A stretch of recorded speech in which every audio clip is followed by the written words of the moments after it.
Well, greetings to you this Sunday, the 24th of January, 2021. Let's hear the word of the Lord, shall we, from the Gospel of John, chapter 8, verses 1 to 11. 1 through 11, John's Gospel, the 8th chapter.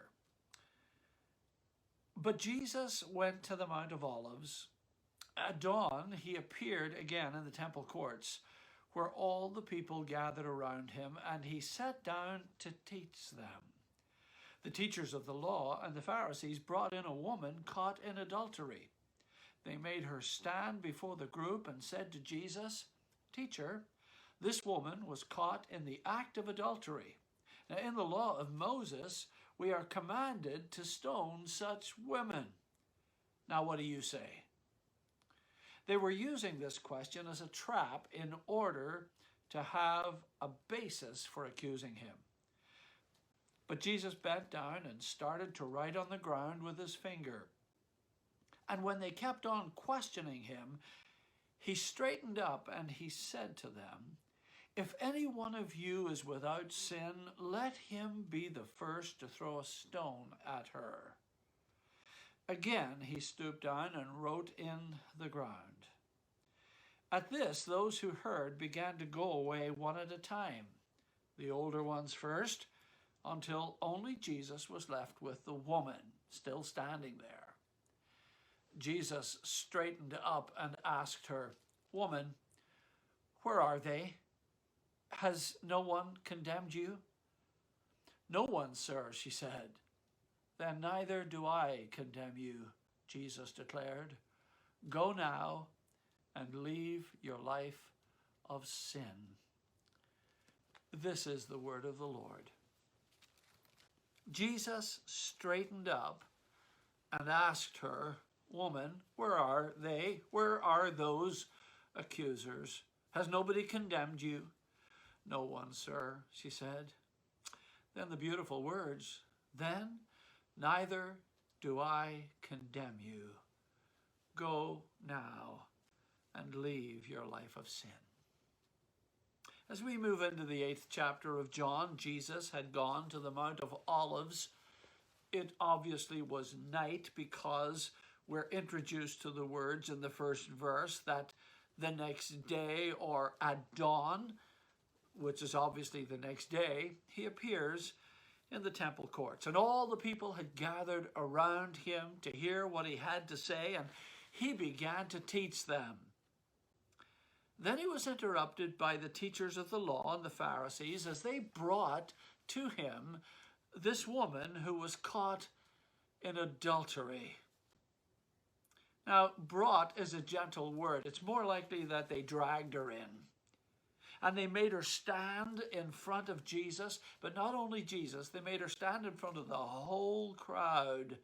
And here's what they said. They said, "Teacher, this woman was caught in the act of adultery," which bemuses me, actually. As I read that, I think to myself, if she was caught in the act of adultery, there's two things that come to mind immediately. What were they doing? Were they patrolling the streets to see who was up every alleyway committing such acts? Were they gazing in through the window of her house or the house of the person she was having adultery with? I mean, was this your spiritual peeping Tom for religious purposes to be able to report to the authorities, the religious authorities, not only to Jesus, because of course they were referring to their own religious experience and the command of the law, which shouldn't be diminished, by the way, but Jesus came to fulfill the law. Never forget that. So that's the first bemusing part of this report. The second is, where's the other half of the adulterous partnership? They were able to bring in the woman, they were able to drag in the woman, but what about the man? And coming before Jesus, who is God, Jesus would have known the name and the address and the family circumstances of the other part of this adulterous partnership, and yet that's not referred to. In the law of Moses, we are commanded to stone a woman just like this. Now, teacher, what do you say about this? The Bible tells us clearly they were using this question as a trap so that they would have some basis to accuse him. But Jesus, he bent down and he started to write on the ground, in the sandy ground, with his finger. And as he was writing, the accusers were still talking. Can't you just hear them? They were probably repeating the question over and over and over and over again. They were on their soapbox. I guess to some degree we all have a soapbox.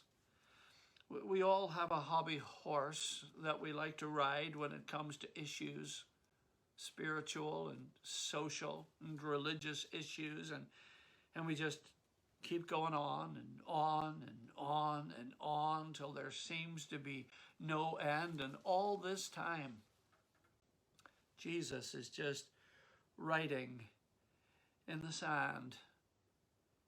He's not making eye contact with them. He is hearing everything that they are saying, which is the same thing being repeated. And I'm wondering if they were expecting him, even in that act of writing in the sand, to say yes or no. Maybe some of them, and I'm using a little poetic license here, maybe some of them were leaning over to see what he was actually writing. Oh, that looks like a yes. That looks like a no. But if I would use poetic license a little further, because there's nothing in the scriptures that tells us what he was writing, so therefore, I think I can use a little license here. Maybe in the sand he was drawing a heart. As they were talking, maybe he was just drawing a heart that would depict his love, not only for the woman who was caught in adultery, not only for the man who hadn't been brought to him, but also for the people who were still talking. Remember, Jesus' love is not restricted to the victim, but is also towards the perpetrators. It is also towards those who perhaps have a very narrow and closed mind to what the scriptures are saying and who actually fulfills those scriptures. So maybe he was drawing a heart. Maybe he was drawing a cross. I don't know what he was drawing. But what we do know is that he straightened up. Now was the time for the answer. Yes or no, teacher? Yes or no, Jesus? What are you going to say to this question? What is your answer? And I think, if you just stay with me for a few more moments, I think his answer was yes and no. I think Jesus says here to them, recognizing in his all-knowing understanding of life and his all-knowing perception and his all-knowing way. I think he said yes, and I think he said no. Okay, go ahead, stoner. But wait, before you do, if any one of you is without sin, let him be the first to throw a stone at her. It's amazing to me that actually the only one who qualified to throw a stone instead threw grace all over the woman. The only one in the room, the only one on the street, the only one in the universe who has the qualifications, that is being without sin, chose not to exercise that right, but rather chose grace and forgiveness. So when he left that response with them, he stooped down again and continued, maybe finishing the heart, maybe putting the T across the top of the cross. Who knows? That's just a Fitzpatrick suggestion. He stooped down again and he started to write in the sand. Picture the scene with me now. as he's writing on the ground and as the woman is still standing there. Those who heard what he had to say, the accusers and the crowd. The accusers, because they were front and center in this whole accusation, they began to walk away one at a time, the oldest first, and then of course with the tradition of the day, the elder goes, then the younger ones will follow. And the crowd that had gathered one by one, they're all going. It's like an orderly exit. I don't think there was a rush to the doors, if there were doors. No, it was outside. It was an orderly exit as they were thinking deeply about what this teacher had just said. And they all left until there was only two people left, Jesus and the woman who had been accused. Friends, let me just say this. In our activities as the church, it is time for us to stop dragging people's sins before Jesus and instead just simply point people to Jesus. Let me say it again. Don't drag people's sins before Jesus, but simply point people to Jesus. I think the church down through the years has gained, if not earned, a reputation of being the moral and spiritual police force for our world. Oh, friends, if God himself doesn't propose to judge anybody until they're dead, why should we judge them while they are alive? Jesus is not condoning adultery here. No way. He is not condoning sin of any kind. No way. But he is being faithful to his own nature in extending his grace and his love and his mercy and his forgiveness. He needs us, his representatives, not to be judge and jury upon sin, but to be followers who are so filled with his love that we would manifest the forgiving and tender love of Jesus to others as we ourselves have received it. He would advocate for us to stand in the midst of the crowd in defense of those who are being castigated by the religious institution that should be extending grace. This is not a criticism of all the church. I do believe in these days we are becoming more and more aware of what the message of the gospel is. It is the extension of the hand and heart of God to all of his creation. And sometimes we get it wrong. Story is told of a woman who was at the airport.